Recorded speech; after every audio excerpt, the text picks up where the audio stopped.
नमस्कार, मैं हूं मृत्युंजय कुमार झा और शाम के 5:30 बज चुके हैं। अगले आधे घंटे तक आपके सवालों का सबसे बड़ा मंच तैयार है। अगर आपने कमोडिटी में ट्रेड किया है या फिर नया ट्रेड करना चाहते हैं, जानना चाहते हैं कि आपके लिए कहां पर कमाई के मौके बनेंगे, तो आप सवाल पूछिए। नंबर आप नोट कर लें 02223001634। इसके अलावा आप 02223001635 पर भी अपना सवाल पूछ सकते हैं। और आज की चर्चा में हम सबसे पहले बात करेंगे क्रूड की, क्योंकि कच्चे तेल में आप देखिए कि गिरावट काफ़ी बढ़ गई है और इंट्राडे में आज तो 85 के भी नीचे आ गया कच्चा तेल। इस वक्त भी 85 के नीचे ट्रेड कर रहा है। कल करीब 6% क्रूड के दाम गिरे थे। और क्रूड की इस कहानी को आप ऐसे समझिए कि कल दो बड़ी घटना हुई। पहली घटना तो ये कि कल ओपेक प्लस की मीटिंग थी, जिसमें यह तय किया गया कि जो पुरानी पॉलिसी है ओपेक प्लस की उत्पादन कटौती की, उसको ओपेक कंटिन्यू रखेगा। मतलब दिसंबर के आखिर तक उत्पादन घटाता रहेगा। उसमें सऊदी अरब का हिस्सा 10 लाख बैरल का होगा रोज का, और रूस ने कहा है कि वो 3 लाख बैरल रोज का एक्सपोर्ट दिसंबर के आखिर तक घटाता रहेगा। ये सारी कवायद इसलिए हो रही थी ताकि कच्चे तेल की कीमतों को ऊपर की तरफ रखा जा सके, और इसमें ओपेक प्लस को कामयाबी मिली भी है। पिछले कुछ दिनों में आप देखिए 10 महीने की ऊंचाई पर भाव पहुंच गया 95 के ऊपर तक। लेकिन कल ओपेक की ये प्लानिंग फेल हो गई। फेल ये हो गई कि ओपेक ने फैसला तो ले लिया, लेकिन उसके बाद क्रूड के मार्केट में तेजी की जगह बड़ी गिरावट आ गई। और गिरावट कोई छोटी मोटी नहीं, 6% कच्चे तेल के दाम गिर गए। क्यों गिर गए? गिर इसलिए गए क्योंकि दुनिया में का जो सबसे बड़ा कंज्यूमर है यूएस, वहाँ पर गैसोलीन की सप्लाई बहुत ज़्यादा बढ़ गई, जो रिपोर्ट आई। और उसमें ये कहा गया कि जो गैसोलीन का स्टॉक है वो काफ़ी बड़ा है, उसके मुकाबले डिमांड काफ़ी कम है गैसोलीन की। 22 साल में सबसे कम खपत कंजम्पशन देखने को मिली, जबकि गैसोलीन का स्टॉक 65 लाख बैरल बढ़ा, जबकि मार्केट का अनुमान महज 20 लाख बैरल बढ़ने का था। तो बाजार के अनुमान के मुकाबले जो स्टॉक है गैसोलीन का वो काफ़ी बढ़ा और उसका बड़ा इम्पैक्ट आया। दूसरी बड़ी वजह कि जो कशिंग ओक्लाहोमा, जो कि WTI क्रूड का बड़ा डिलीवरी सेंटर है, वहाँ पर 8 हफ्ते के बाद WTI क्रूड का स्टॉक भी बढ़ गया। तो ये जो सप्लाई को कंट्रोल करने की कवायद थी, उसको थोड़ा झटका लगा, जिससे दाम यहाँ पर नीचे आ गए। अब सवाल है कि अब यहाँ से आगे क्या होगा। तो ये बताने के लिए हमारे साथ इस वक्त मेहमानों का एक खास पैनल है। हमारे साथ जुड़ रहे हैं नरेंद्र तनेजा, एनर्जी मार्केट के एक्सपर्ट। हमारे साथ अनुज गुप्ता हैं HDFC सिक्योरिटीज़ के, प्रथमेश माल्या हैं एंजल वन के, और GCL ब्रोकिंग के अमित खरे हैं। आप सभी का बहुत बहुत स्वागत है। तनेजा जी, अब बताइए सर, यहाँ से आगे की कहानी क्या क्रूड की? नहीं, देखिए, आगे की कहानी बड़ी सिंपल है कि जो भी कीमत ऊपर जा रही थी, लोग उसको तो $100 की भी तैयारी कुछ लोग करने लगे थे। उसके पीछे डिमांड एंड सप्लाई या इकोनॉमिक्स का तो कोई लेना देना था नहीं। वो तो कुल मिलाकर के एक माहौल बना करके आर्टिफिशियली उसको ऊपर ले जाने की कोशिश थी। और ये कहना कि भाई जितना इन्वेस्टमेंट होना चाहिए था एक्सप्लोरेशन में वो नहीं हो रहा और सप्लाई कंस्ट्रेंट आने वाली है, तो इस तरह का एक माहौल था। कुल मिला के ओपेक जो है, देखिए ओपेक कार्टेल है, वो सब तरीके के हथकंडे जो है उसको यूज करती है इसलिए कि कीमतें बढ़े, जो भी उनका टारगेट होता है। लेकिन अगर आप धरातल पे आके देखते हैं कहाँ डिमांड कहाँ से बढ़ने वाली है। अभी आपने अमेरिका के बारे में जिक्र किया, वहां से तो ऐसा होने वाला नहीं है। चीनी अर्थव्यवस्था तो डामाडोल है, तो वहां से तो होने वाली नहीं है। भारत में ठीक है, त्योहार का मौसम आने वाला है, थोड़ी बहुत डिमांड बढ़ेगी, बहुत ज्यादा तो नहीं बढ़ेगी। तो फिर डिमांड बढ़ेगी कहाँ से? और सप्लाई साइड से देखिए कहीं कोई कंस्ट्रेंट नहीं है। रूसी तेल बराबर ग्लोबल सप्लाई सिस्टम में आ रहा है। थोड़ा बहुत ईरान का तेल भी अब बाजार में बढ़ चुका है। वेनेजुएला का तेल भी जो है वो आने लगा है मार्केट के अंदर। तो ऐसे हालात के अंदर सप्लाई साइड कोई कंस्ट्रेंट नहीं है। जियोपॉलिटिकल ट्रिगर यूक्रेन वो मार्केट अब्सॉर्ब कर चुकी है, कोई नया ट्रिगर तो ऐसा है नहीं। फिर कीमत ऊपर क्यों जा रही थी? उसकी कोशिश, उसके पीछे कुल मिला के इनकी आर्टिफिशियली कीमतों को ऊपर ले जाने की कोशिश थी। तो इसलिए जब तक डिमांड सप्लाई फंडामेंटल्स सपोर्ट नहीं करेंगे, ऊंची कीमत सस्टेन करना मुश्किल है। साथ साथ ये भी आवश्यक होता है, अगर आप आर्गुमेंट करते हैं कि एक्सप्लोरेशन में इतना इन्वेस्टमेंट नहीं हो रहा, ये जो डे टू डे इन्वेस्टर इस चीज को ज्यादा ध्यान नहीं देता। ये तो मीडियम से लॉन्ग टर्म की बातें होती हैं।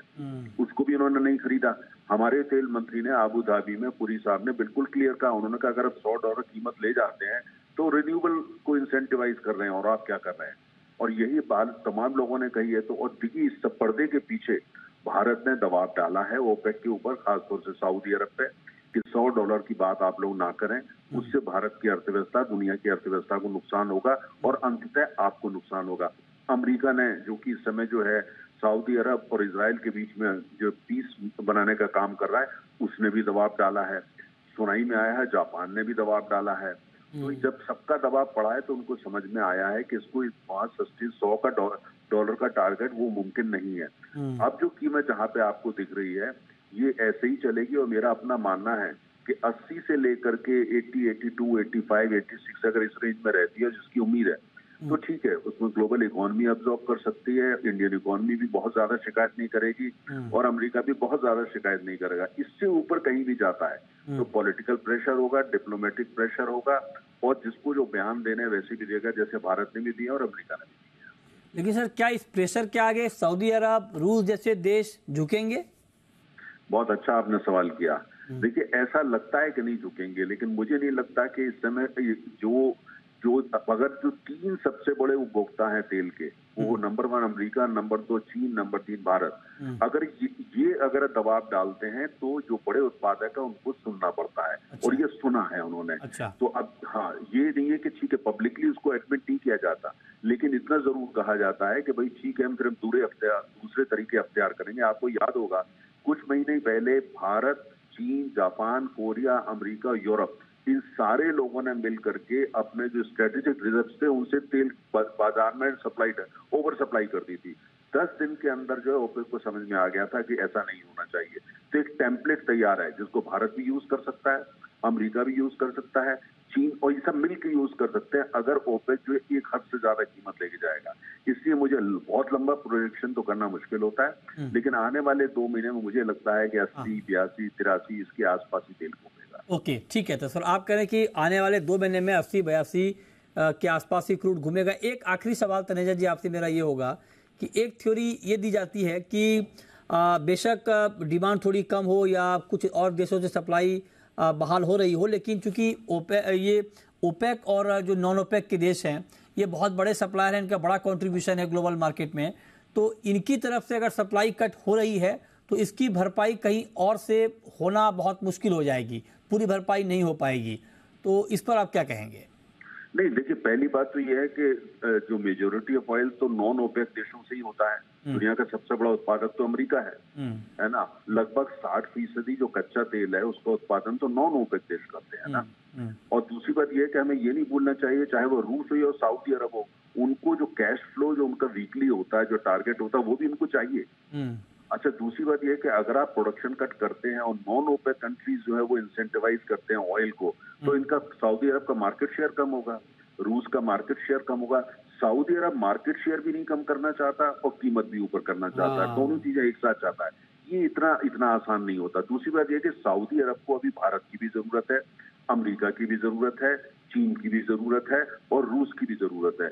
ऐसे में पूरी बात इग्नोर कर देना वो पॉसिबल, जैसे मैंने कहा, जो कि 15 दिन में जो तेल का सीन रहा है वो विशुद्ध रूप से प्योर पॉलिटिक्स और जियो पॉलिटिक्स रहा है। इसमें डिमांड सप्लाई अर्थशास्त्र का कोई लेना देना नहीं था। अगर आप प्योर पॉलिटिक्स और जियो पॉलिटिक्स से आप कीमतें बढ़ाते हैं तो इसी को हथियार का प्रयोग करके वो देश जो अफेक्टेड होते हैं वो कीमत को नीचे भी ला सकते हैं, और आपने पिछले 24 घंटे में ये देखा है।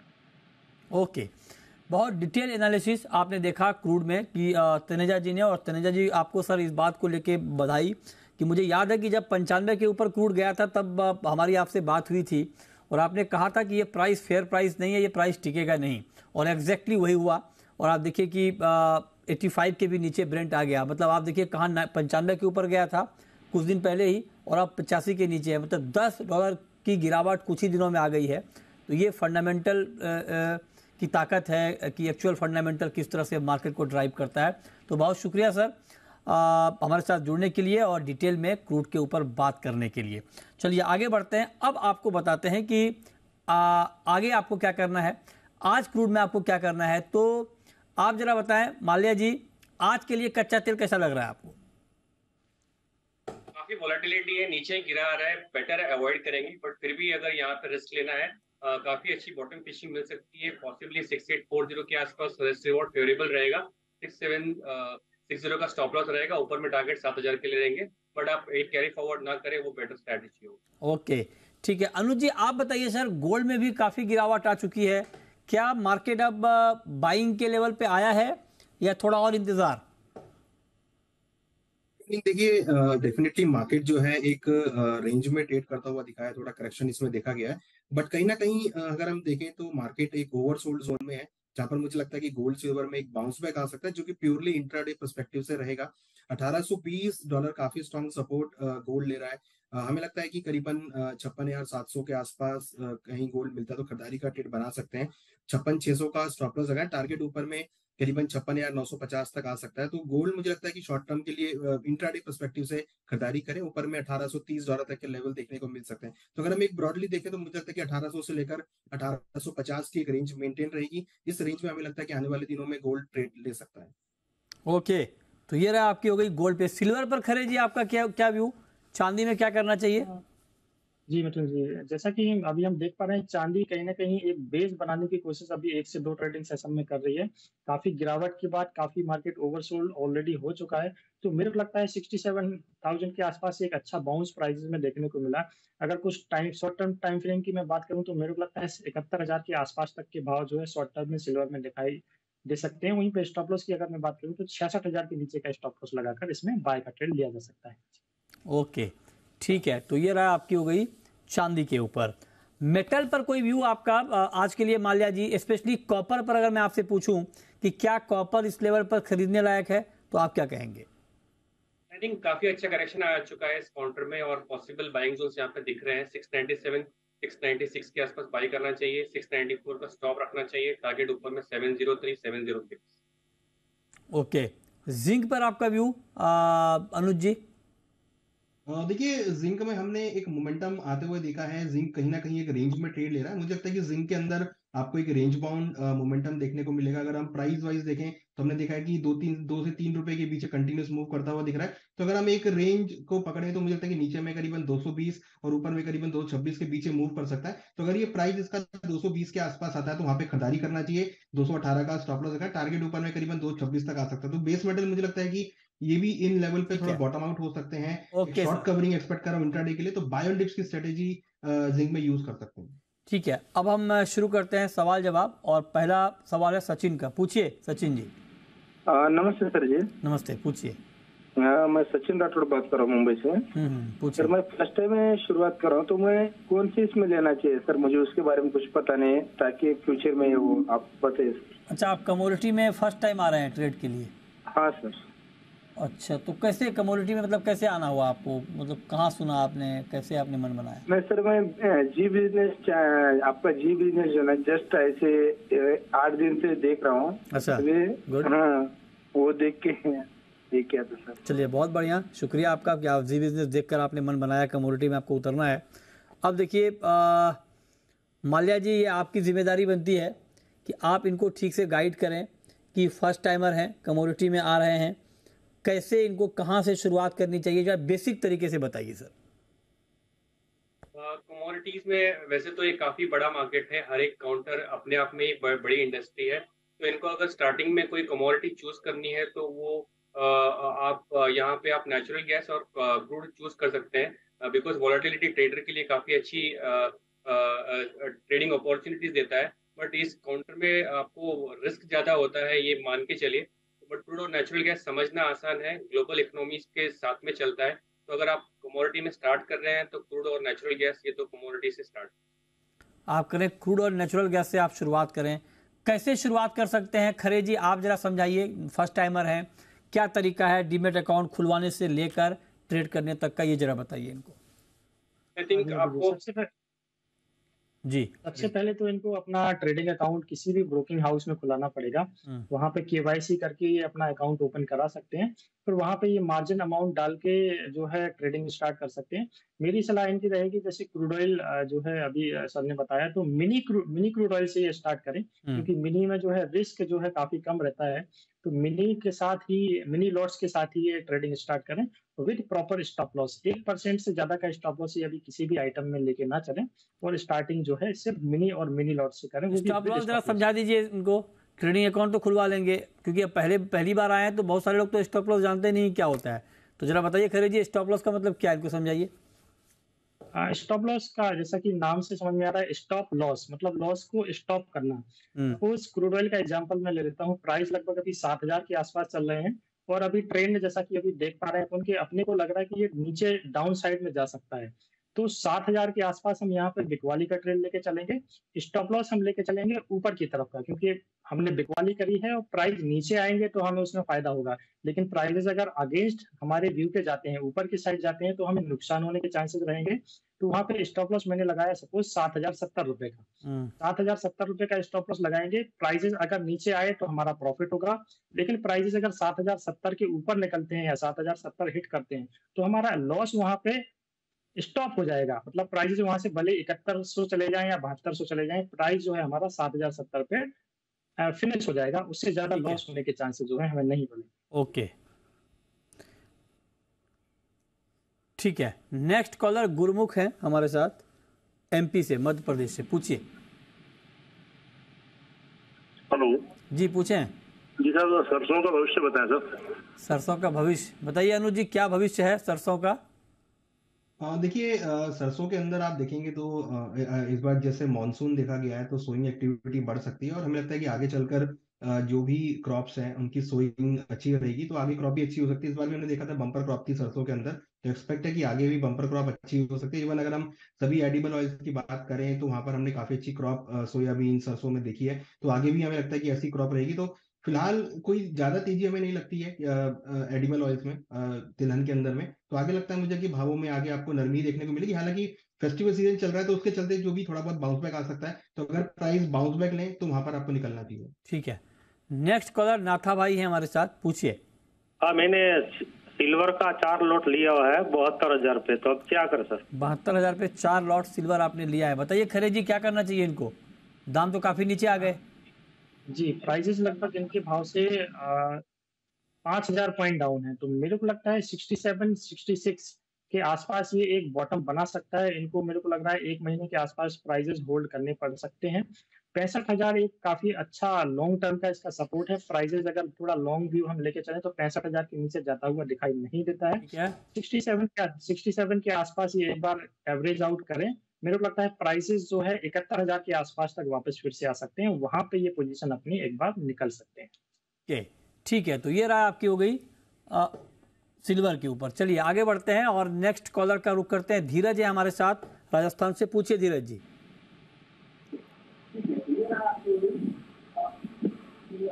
जी पूछें। टीवी का वॉल्यूम कम करिए, फिर सवाल पूछिए सर। पूछना सर। जी पूछें। सिल्वर दिसंबर के बारे में। सिल्वर दिसंबर बताइए अनुज जी। देखिए, सिल्वर में हमने देखा कि 68,000 का एक इंपॉर्टेंट सपोर्ट था, मार्केट ने ब्रेक किया है, तो हमें लगता है कि मार्केट अभी थोड़ा सा अंडर प्रेशर रहेगा। हालांकि $20 काफी अच्छा सपोर्ट है, तो अगर आप दिसंबर कॉन्ट्रैक्ट में ट्रेड करना चाहते हैं तो $20 के आसपास का वेट करें। $20 काफी अच्छा सपोर्ट है जहां पर आप एक्यूमुलेट कर सकते हैं। तो बाय एंड डिप्स की स्ट्रेटेजी रहेगी लॉन्ग टर्म के लिए। फिलहाल अभी थोड़ा करेक्शन है शॉर्ट टर्म में, तो भावों में एक मिला जुला कारोबार रहेगा। बट अब जैसे कि आप इन्वेस्टर मुझे लग रहा है, तो अगर $20 के आसपास प्राइस आते हैं तो वहां पर आप खरीदारी का ट्रेड बना सकते हैं। ठीक है, ओके। चलिए आगे बढ़ते हैं और अब जरा बात करते हैं एग्री मार्केट की। और एग्री में आप देखिए कि ग्वार में लंबी और बड़ी गिरावट के बाद कल तेज़ी थी। आज भी मार्केट हरे निशान में बंद हुआ, हालांकि तेज़ी बहुत ज़्यादा नहीं है, लेकिन फिर भी मार्केट लगातार दूसरे दिन हरे निशान में बंद हो रहा है लंबी और बड़ी गिरावट के बाद। तो आप जरा बताइए खरे जी, खरे ग्वार क्यों हरे? जी मतलब जी ग्वार सीड मेरे को लगता है अभी काफी अच्छी गिरावट के बाद एक बेस बनाता हुआ नजर आ रहा है, क्योंकि फंडामेंटल तो ऑलरेडी हम काफी डिस्कस कर चुके हैं और वो पॉजिटिव ही बने हुए हैं। अब यहाँ से टेक्निकल भी एक सपोर्ट मेरे को दिखाई दे रहा है। अगर प्राइस की मैं बात करूं तो अक्टूबर वायदा जैसे कि 5500 के आसपास है, वहां से मेरे को लगता है एक रिकवरी प्राइसेस में दिखाई देगी और प्राइसेस जो है कहीं ना कहीं 6,000 के आसपास तक टेस्ट करेंगे। तो ट्रेडर्स को यहाँ पे एक्यूमुलेशन करके चलना चाहिए। 5500-5400 की रेंज में खरीदारी का ट्रेड लेके चलें। 5300 रुपए के नीचे का स्टॉप लॉस लगाकर प्राइसेस। तो नवंबर की कॉल दीजिए ना सर। अब तो नवंबर की कॉल देनी चाहिए मुझे लगता है। नहीं जी बिल्कुल, नवंबर के हिसाब से अगर मैं देखें तो 5600 जो है और 5500 ये इसके खरीदारी के भाव है। 5400 रुपए के नीचे का स्टॉप लॉस लगाकर प्राइसेस में नवंबर वायदा में 6100 तक के लक्ष्य जो है लगभग 1 महीने में हम लेके चल सकते हैं। 6100 तक का टारगेट आप करें कि नवंबर वायदा में देखने को मिल सकता है, तो इस पर आप नज़र बनाकर चल सकते हैं। चलिए आगे बढ़ते हैं और अब रुक करते हैं कुछ और कॉलर का, उनके सवाल हम लेते हैं। अजय जुड़ रहे हैं अलीगढ़ से, पूछिए अजय जी। सर मैंने आज 6950 में 2 लॉट क्रूड ऑयल का बाई किया है, क्या मेरे को 7200 का लेवल मिल जाएगा? 6950 में 2 लॉट आपने बाई किया है, मिल जाएगा माल्या जी 7200 का लेवल। आई थिंक अभी आप देख रहे हो कि रिकवरी ऑलमोस्ट 2% से लेके अभी फिलहाल अभी 1% तक रिकवर हो चुका है। मेरे ख्याल से आज शाम के सेशन में पॉसिबल है कि और यहाँ से 60 से 70 रुपीज अपसाइड मिले एक बार, और वहां पे आप निकल जाए, बिकॉज इस काउंटर में काफी वोलेटिलिटी है, आपको प्रॉफिट दिखता है, यहाँ पे निकल जाना चाहिए ऑयल के काउंट पे। ओके ठीक है, तो इस पर आप नज़र रखिए क्रूड पर कि क्या। नेक्स्ट कॉलर सचिन है हमारे साथ नासिक से, पूछिए Sachin ji. Good evening sir जी। गुड इवनिंग, पूछिए। कपास कल्ली में सर करंट रेट पर क्या ट्रेड लेना चाहिए और 3000 रुपए तक लेवल दिखेंगे इसकी दिसंबर की? कपास खली बताइए खरे जी, कपास खली में क्या लग रहा है आपको? कुकुड में निचले स्तरों से हमने देखा मतलब जी काफी अच्छी रिकवरी देखी है। कल भी काफी अच्छा मूवमेंट रहा, लगभग 4% के आसपास की तेजी देखने को मिली। मेरे को लगता है 2750 दिसंबर वायदा खली के हिसाब से काफी अच्छे खरीदारी के जो है लेवल्स हैं। 2700 रुपए के नीचे का स्टॉप लॉस लगाकर ये 2850 और 2900 रुपए तक वेट कर सकते हैं। वहां पे प्राइसेस अगर आता है तो मुनाफा जरूर बुक करना चाहिए। ओके, विक्रम है हमारे साथ नेक्स्ट कॉलर राजस्थान से, पूछिए विक्रम जी। नमस्कार। नमस्कार, पूछिए जी। मेरा सवाल ग्वार को लेकर है, क्या ये 5000 हो जाएगा? बाइंग करने का अच्छा मौका रहेगा सर? अच्छा 5000 हो जाएगा तब आप कह रहे हैं कि बाइंग करने का अच्छा मौका होगा। खरे जी बताइए।